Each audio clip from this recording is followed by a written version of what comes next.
اتصدموا لما لقيوني بحط العنب في المية المغلية، والنتيجة في النهاية كانت مفاجأة للكل. إن شاء الله هتجربوا وصفة النهاردة، أنا متأكدة هتدعولي. نبدأ كده في وصفتنا على طول ونشوف هنعملها مع بعض إزاي. بس يا ريت قبل ما نبدأ ادعمونا كده بلايك حلو منكم عشان الوصفة بتاعتنا توصل لكل الناس. أول حاجة بنجيب العنب لازم نغسله بمية وخل الأول. دي خطوة مهمة جدا جدا، تغسليه بمية وخل، تنقعيه في الخل كده حوالي دقيقتين وتغسليه كده على مية جارية. بعد كده هنجيب حلة تكون عميقة أو وج زي ما انتم شايفين كده، ونحط كده فيه مية مغلية أو نحط فيه المية تغلي معانا على النار. وبعد كده نشوف ايه الإضافات اللي هنضيفها بعد كده. أول حاجة معايا بيكربونات الصوديوم، هضيف منها ربع معلقة صغيرة. وملح الليمون هضيف منه نص معلقة صغيرة. ومعانا هنا عصير ليمونة كاملة.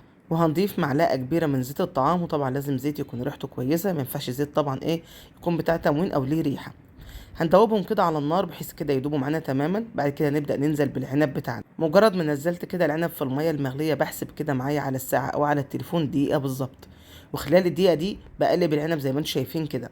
او لو انت المية غطت معاك العنب فمش هتحتاج ان انت تقلبيه. بعد دقيقة بالظبط بنبدأ نخرجه من المية على طول. شايفين لونه ما شاء الله بقى عامل ازاي، حتى العنب اللي لونها اخضر بدأ لونها يصفر زي ما انتم شايفين كده. ده طبعا ايه من بيكربونات الصوديوم اللي احنا حطيناه وملح الليمون، بتحافظ طبعا على لونه. بنشيل بقى كمية العنب بتاعتنا، وبعد كده بنحط باقي الكمية. في حد ممكن يسألني يقولي احنا ليه مثلا ما فرطناش العنب الأول أو فصصناه الأول وحطيناه في المية المغلية بدل ما نحطه كده زي ما هو. هقول لكم ليه. عشان ممكن حد يعمل الخطوة دي ويبوظ معاه. لأن العنب لو حطيتيه في المية المغلية تمام وانتي مفصصاه ممكن يتفتح معاكي في المية، وأوقات كمان القشرة بتاعته بتطلع لبره. فانت طبعا ايه تحطيه زي ما هو كده زي ما انتم شايفين، زي ما انا حطاه زي ما هو. وبعد ما بنخرجه من المية المغلية بنسيبه لما يبرد معانا تماما ونبدأ نفصصه، مفيش أي مشكلة خالص. هكمل بقى باقي الكمية بتاعتي كلها بنفس الطريقة، بحطه كده على النار لمدة دقيقة واحدة. طبعا أنا مشغلة النار يا جماعة مش بطفيها. كمية العنب بقى اللي أنا استخدمتها معاكم النهاردة هي 3 كيلو من العنب. عايزين تزودوا الكمية براحتكم خالص، يعني ممكن تزودوا عن كده. دي حاجة ترجع ليكم، وبصراحة فرصة كده إن موسم العنب تعملوا كمية كبيرة. ممكن تستنوا كمان لما السعر يرخص شوية، لأن هو دلوقتي في الأسواق سعره حوالي 35 جنيه. فأنت ممكن تستني لما سعره ينزل شوية وتعمليه، وتعملي كمية كبيرة هينفعك جدا في رمضان وفي الحلويات. حلوة أوي أوي بصراحة. حاجه نظيفه وانتي غسلاها بايديكي، يعني طبعا انتي ضامنه كده ان انتي غاسله الحاجه كويس قوي قوي. غسلاها كده بميه وخل، ميه جاريه وحاجه نظيفه. ولما تشوفي كده الحاجه عاملاها بايديكي هتبسطك جدا جدا. اتمنى بقى لو وصلتوا للمرحله دي اثبتوا حضوركم كده بالصلاه على رسول الله صلى الله عليه وسلم، نكسب اجر كده احنا الاتنين. كده خلاص انا هكمل الكميه بتاعتي كلها كده بنفس الطريقه، ونشوف ايه الخطوه اللي احنا هنعملها بعد كده. دي بقى كمية العنب بتاعتنا كلها خرجتها على مصفى زي ما انتم شايفين كده. واستنيتها لما صفت ميتها تماما، ولازم العنب يبرد معانا. بعد ما يبرد بنبدأ بقى نفصص العنب بتاعنا ده. تمام، وتخلي بالك كده وانت بتفصصيه تكون الحبة سليمة معاكي كويس. في حاجة بقى حابة انوه عليها، هتلاحظوا كده ان العنب في حبة كده بتكون غامقة وحبة بتكون صفرة. ليه بقى؟ لان المية لما بنحطه في المية المغلية ممكن المية المغلية تأثر كده على عنب عن التانية، يعني تغمق معانا لونها. وده طبيعي جدا، مفيش أي مشكلة خالص. يعني لو غمقت معاكي انت حتى لما بتشتري من بره تمام بتلاقي كده العنب معاكي حبة بتكون غامقة وحبة بتكون فاتحة. فده طبيعي وارد كده انه يحصل معاكم. فتخلي بالكم اهم حاجة انك ما تزيديش على النار اكتر من دقيقة، لانه هيغمقوا كله معاكي. وطبعا لونه مع التجفيف هيبقى طبعا مش حلو معاكي خالص. هنفصص بقى كمية العنب بتاعتنا كلها زي ما انتم شايفين كده. دي بقى الكمية بتاعتي كلها. وهبدأ دلوقتي هعمل ايه، هبدأ اجهز كده معايا صاج فرن او صينية على حسب المتوفر عندك. يعني مش شرط خالص صاج فرن، اي صينية ألمونيا او اي صينية متوفرة عندك. طبعا يستحسن تكون صينية كبيرة عشان تحط فيها الكمية كده ايه كلها مرة واحدة. انا الكمية دي اخدت معايا صينيتين. دي كده اول صينية معايا، حطيت كده عليها قماشة قطن. اي قماشة طبعا متوفرة عندك، احنا طبعا بعد كده بنغسلها مفيش اي مشكلة خالص. هنحط بقى كمية العنب زي ما هتشوفوا كده معايا. واهم مرحلة ان احنا نفرط العنب معانا ده، وما يكونش فيه حبة عنب على التانية. يعني لازم توزعيه كله في الصينية بالشكل اللي هتشوفيه معايا ده. الخطوة دي مهمة جدا ولازم ننبه عليها، ان انت لازم تفرطي العنب، لان لو حبة عنب جت على التانية اولا ممكن يعفن، دي نقطة. والنقطة التانية ان طبعا ممكن ايه تفضل طرية، يعني العنبة اللي تحت هتبقى طرية معاكي. احنا عايزين العنب كله يتجفف معانا ويبقى كله مقاس واحد وشكل واحد. تمام.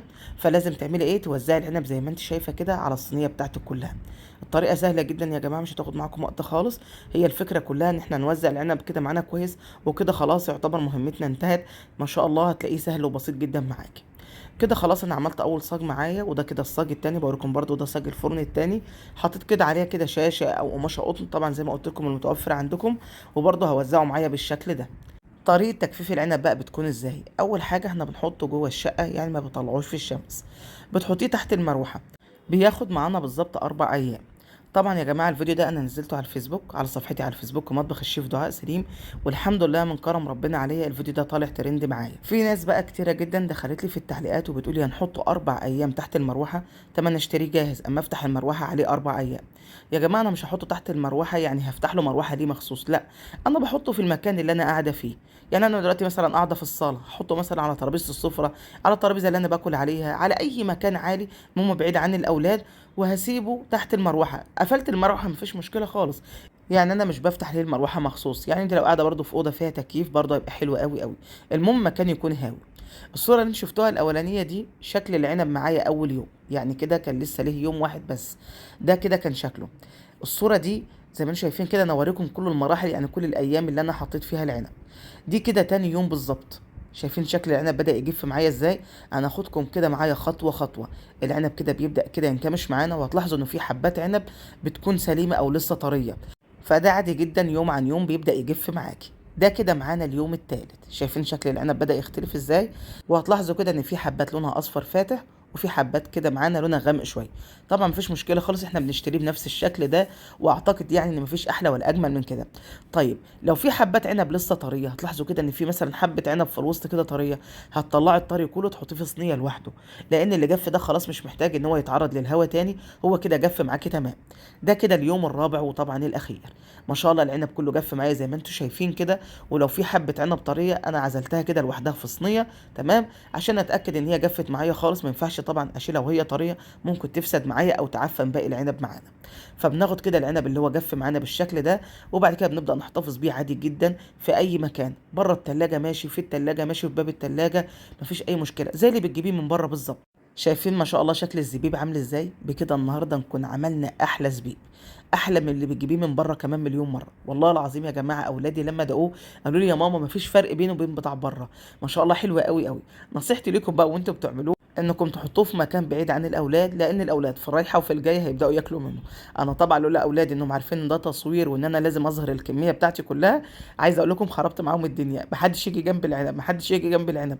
ليه بقى؟ عجبهم جدا، يا ماما ده طعمه زبيب احنا عايزين ناكله. طبعا كلنا بنحب الزبيب، انا عن نفسي بحب اكله كده، مش شرط حلويات ولا اي حاجه، وعندي اولادي بيحبوه جدا.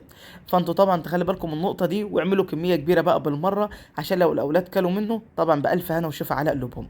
بنحتفظ بيه في علبه، اي علبه طبعا، علبه تلاجة بلاستيك او ازاز، مفيش اي مشكله خالص. طبعا انا كنت عامله 3 كيلو من العنب، حبيت اوزنه كده معاكم، عملوا معايا كده 810 جرام او 800 جرام بالظبط من العنب. ده غير ان اولادي كلوا منه طبعا، يعني عندي ادم الصغير ربنا يبارك لي فيه يا رب، وهو رايح هو جاي كده، يا ماما هاخد عنب، يا ماما هاخد عنب، هاخد زبيب. فبالف هنا وشفا على قلوبكم، وان شاء الله تجربوه، انا متاكده يعجبكم جدا. بكده فيديو النهارده يكون خلص، اتمنى يكون عجبكم. يا ريت طبعا لو عجبكم تدعموه باللايك والشير، واشوفكم على خير ان شاء الله في وصفه جديده.